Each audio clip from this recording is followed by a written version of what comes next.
नमस्कार विद्यार्थी आणि पालक मित्रांनो, मी अंकुश पाटील श्री छत्रपती अकॅडमी पुणेमध्ये आपलं मनपूर्वक स्वागत करतो. आपल्या यूट्यूब चॅनलवर याच्या अगोदर आपण महाराष्ट्र राज्यातील प्रायव्हेट MBBS कॉलेजचा 2025 त्याचबरोबर 2024-2023चा कट ऑफ काय राहिलेला होता याची विस्तृत माहिती घेतलेली होती. त्या व्हिडिओ नंतर बऱ्याचशा विद्यार्थ्यांची विचारणा आलेली आहे की महाराष्ट्र राज्यातील गव्हर्नमेंट MBBS कॉलेजचा कट ऑफ कॅटेगरी वाईज काय राहिलेला आहे. मागील 3 वर्षाचा कट ऑफ आपण आजच्या व्हिडिओमध्ये पाहणार आहोत. चॅनलवर नवीन असाल तर अशाच माहितीपूर्ण व्हिडिओसाठी श्री छत्रपती अकॅडमी पुणेच्या यूट्यूब चॅनलला सबस्क्राईब करा. अशाच प्रकारचे महत्त्वाचे अपडेट्स तुम्हाला तुमच्या व्हॉट्सअपवर हवे असतील तर डिस्क्रिप्शन बॉक्समध्ये व्हॉट्सअप चॅनलची लिंक दिलेली आहे. त्या लिंकवर क्लिक करून तुम्ही सहज आमचं व्हॉट्सअप चॅनल जॉईन करू शकता. पेड काउन्सिलिंगसाठी डिस्क्रिप्शन बॉक्समध्ये कॉन्टॅक्ट नंबर दिलेले आहेत. आजच्या व्हिडिओला आपण सुरुवात करूयात. Maharashtra government MBBS cut off last 3 years. आपण आजच्या व्हिडिओमध्ये महाराष्ट्र स्टेट कोट्याचा जे महाराष्ट्र राज्यातील गव्हर्नमेंट कॉलेजेस आहेत MBBSचे, जवळपास महाराष्ट्र राज्याचा जर आपण विचार केला तर महाराष्ट्र राज्यामध्ये सध्याच्या घडीला 41 गव्हर्नमेंट MBBS कॉलेज असलेले आपल्याला पाहायला मिळतात. तर त्याचा कट ऑफ आपण कॅटेगरी वाईज पाहणार आहोत. तत्पूर्वी श्री छत्रपती अकॅडमी पुणेचे हे ऑनलाईन ॲप्लिकेशन आहे. याच्यामध्ये सुद्धा तुम्हाला कट ऑफ पाहायला मिळतील. महाराष्ट्रच नव्हे तर वेगवेगळ्या स्टेटचे cut off, college wise cut off सुद्धा आपण या ॲपमध्ये ठेवलेले आहेत. ॲपची लिंक सुद्धा डिस्क्रिप्शन बॉक्समध्ये दिलेली आहे. गव्हर्नमेंट MBBS कट ऑफ सध्याच्या घडीला 41 गव्हर्नमेंट MBBS कॉलेज महाराष्ट्र राज्यामध्ये आहेत. कॅटेगरी वाईज कट ऑफ पाहणार आहोत. 2023, 24, 25 कशा प्रकारे कट ऑफ शिफ्ट झालेला आहे, ऑल इंडिया रँक कशा प्रकारे विद्यार्थ्यांच्या आहेत, त्याचबरोबर त्यावर्षी पेपर पॅटर्न कशा प्रकारे राहिलेला आहे याची सुद्धा माहिती घेणार आहोत.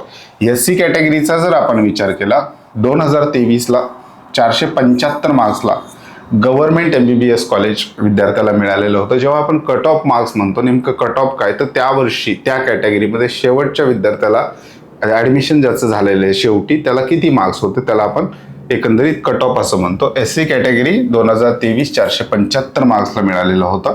ST कॅटेगरी 337 मार्क्सला 2023चा कट ऑफ होता. VJ 526, NT1 499, NT2 563, NT3 577, OBC/SBC. SBC साठी स्वतंत्र सीटचं रिझर्वेशन नसतं, OBC मधूनच त्यांना सीट त्या ठिकाणी अलॉट केली जाते. कॅटेगरीचे बेनिफिट SCBCचे दिले जातात. 579 ओपन कॅटेगरीचा विचार केला तर 583. SCBC ही कॅटेगरी 2023ला उपलब्ध नव्हती. त्याच्यानंतर EWS प्रवर्गाचा जर आपण विचार केला तर 583. अशा प्रकारे 2023चा कट ऑफ कॅटेगरी वाईज राहिलेला आहे. आणि पेपर जो होता 2023चा तो एक्सपर्ट लोकांच्या म्हणण्यानुसार इझी टू मॉडरेट ह्या लेवलचा हा पेपर होता. त्यामुळे अशा प्रकारचा कट ऑफ असलेला आपल्याला पाहायला मिळतो. 2024चा जर आपण विचार केला, 2024ची परीक्षा जी आहे नीटची बऱ्याचदा वादाच्या भोवऱ्यात सापडलेली होती. पेपर लीकचं प्रकरण, त्याचबरोबर सुप्रीम कोर्टामध्ये जे काही केसेस चाललेल्या आहेत त्यानंतर बराचसा गोंधळ त्या ठिकाणी झालेला आहे. तरी काउन्सिलिंग प्रक्रिया त्या ठिकाणी पार पडलेली होती. विद्यार्थ्यांना हायर मार्क्स त्या ठिकाणी आलेले होते. तुलनेने पेपर सुद्धा सोपा आल्याचं विद्यार्थ्यांचं म्हणणं होतं. 2024चा जर आपण विचार केला तर SC category 537, ST 405, VJ 584, NT1 570, NT2 611, NT3 616, OBC/SBC 629, open category 628, SCBC 610, EWS 606. अशा प्रकारे 2024चा कट ऑफ या ठिकाणी राहिलेला आपल्याला पाहायला मिळतो. कमी कट ऑफ जर कुठल्या कॅटेगरीचा असेल तर तो आहे SC, ST, NT1 आणि EWSचा सुद्धा तुलनेने कट ऑफ जो आहे ओपन आणि OBC पेक्षा कमी झालेला आपल्याला 2024 मध्ये पाहायला मिळतो. याचं कारण 2024ला SCBC ही नवीन कॅटेगरी किंवा नवीन आरक्षण महाराष्ट्र राज्यामध्ये लागू झालेलं आहे. त्यामुळे EWSचे जे पहिले EWS प्रवर्गातले विद्यार्थी जे होते मराठा समाजातले ते SCBC मध्ये त्या ठिकाणी शिफ्ट झाले आणि EWS मध्ये विद्यार्थ्यांची संख्या कमी झाल्यामुळे EWSचा कट ऑफ जो आहे तुलनेने कमी असलेला आपल्याला पाहायला मिळतो. ओपन आणि OBC च्या तुलनेने जर आपण बघितलं तर EWSचा कमी असलेला पेपर पॅटर्न त्या दिवशी त्या 2024ला इझी या ठिकाणी होता. आता आपण पाहूया 2025चा कशा प्रकारे राहिलेला आहे कट ऑफ. 2025चा पेपर हा डिफिकल्ट होता. खूप हार्ड पेपर त्या ठिकाणी आलेला होता. विद्यार्थ्यांचं स्कोरिंग त्या ठिकाणी झालेलं नव्हतं. त्याच्यामुळे 2025चा जो काही कट ऑफ आहे तो कमी आलेला आपल्याला पाहायला मिळतो. SC कॅटेगरीचा जर आपण विचार केला तर 427, ST 338, VJ category 475, NT1 450, NT2 501, NT3 501, OBC/SBC 504, open category 504, SCBC 502, EWS 486 आणि पेपर पॅटर्न जो आहे तो डिफिकल्ट आहे. आजच्या व्हिडिओमध्ये जे आपण कट ऑफ डिस्कस केलेले आहेत ते आहेत महाराष्ट्र स्टेट कोट्याचे.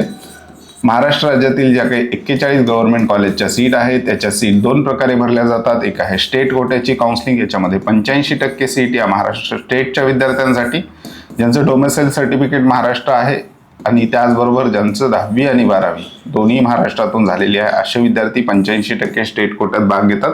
त्याचबरोबर ऑल इंडिया कोट्यासाठी 15% सीट रिझर्व्ह आहेत, याच्यामध्ये सुद्धा महाराष्ट्र राज्यातील विद्यार्थी भाग घेऊ शकतो. ऑल इंडिया कोट्यातून सुद्धा महाराष्ट्रातल्या गव्हर्नमेंट कॉलेजला अप्लाय करू शकतो. नेमक्या दोन्ही प्रोसेस काय आहे येणाऱ्या काळामध्ये आपल्या यूट्यूब चॅनलवर माहितीपूर्ण व्हिडिओमध्ये आपण कव्हर करणार आहोत. त्यामुळे चॅनलवर नवीन असाल तर अशाच माहितीपूर्ण व्हिडिओसाठी श्री छत्रपती अकॅडमी पुणेच्या यूट्यूब चॅनलला सबस्क्राईब करा. त्याचबरोबर व्हॉट्सअप ग्रुपला सुद्धा तुम्ही सहज जॉईन होऊ शकता. पेड काउन्सिलिंगसाठी आमच्या अधिकृत जे 2 कॉन्टॅक्ट नंबर आहेत ते डिस्क्रिप्शन बॉक्समध्ये दिलेले आहेत. त्याचबरोबर आमचा ॲड्रेस सुद्धा दिलेला आहे. त्या नंबरला कॉल किंवा मेसेज करून तुम्ही आमच्या पेड काउन्सिलिंग सर्व्हिस विषयी अधिक माहिती घेऊ शकता. तुर्तास आजच्या व्हिडिओमध्ये आपण इथेच थांबतोय. पुन्हा भेटूयात आणखी एका नव्या आणि माहितीपूर्ण व्हिडिओमध्ये. धन्यवाद.